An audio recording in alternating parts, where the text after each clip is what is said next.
una semana en la que nos encontramos con un montón de información que durante el transcurso del programa vamos a ir intentando desglosar, que además nos encontró, o por lo menos a mí me encontró con días después del sábado pasado. Están llegando los WhatsApp de los amigos ahí, que voy a tener que silenciar la página.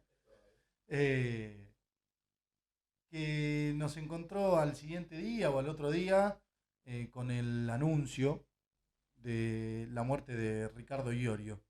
No sabía realmente si hablar o no hablar, pero bueno, me decidí por hacerlo. ¿Por qué cuestión?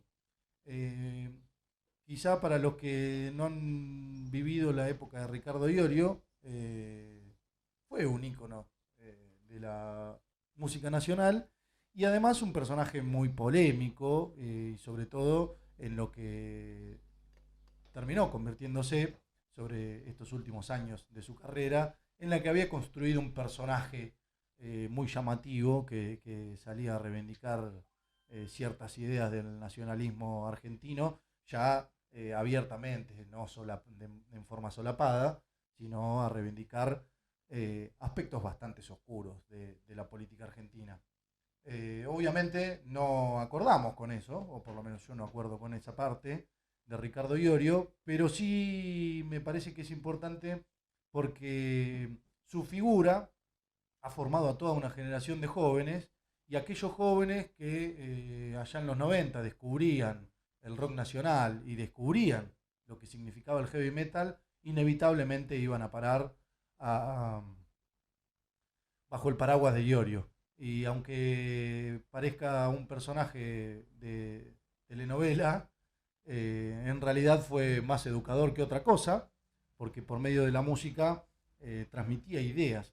Y ahí está la gran contradicción, porque su música expresaba una cosa, salvo algunos temitas muy particulares y puntuales, eh, y sus ideas expresaban otras.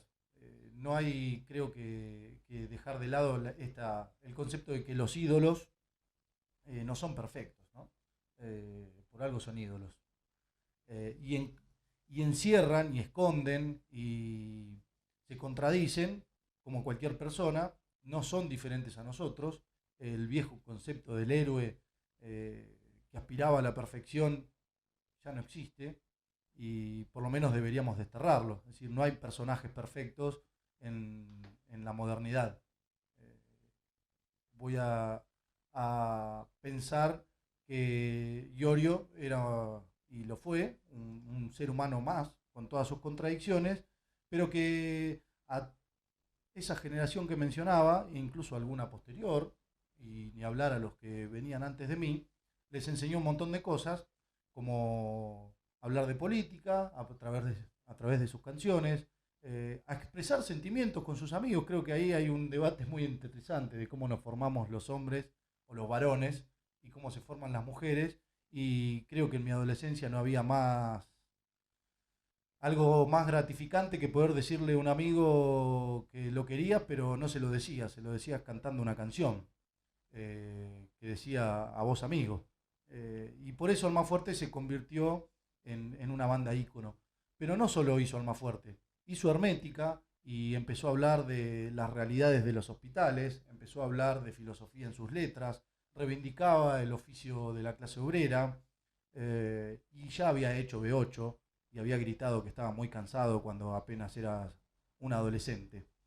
Eh, Personaje sumamente contradictorio, no podemos negarlo, pero también sumamente importante para la historia de la música y de la cultura del rock nacional, y al que no podemos dejar de mencionar y al que no deberíamos tampoco dejar de cuestionar. Hace exactamente una semana hablábamos con la gente del grupo de investigación sobre heavy metal y mencionábamos eso. Es decir, para que la voz de Ricardo Iorio siga siendo una de las voces más lúcidas de la música argentina, es porque hay muchas cosas que no han sucedido y que deberían haber sucedido. Y sin embargo, eh, aquí estamos, despidiendo a un músico que hablaba de frente, hablaba con verdades, con muchas no estoy de acuerdo, pero sí estoy de acuerdo con aquellos sentimientos que le marcó a toda una generación. Nos vamos a escuchar un poquito de música. Llega Alma Fuerte con A Vos Amigo y nos reencontramos en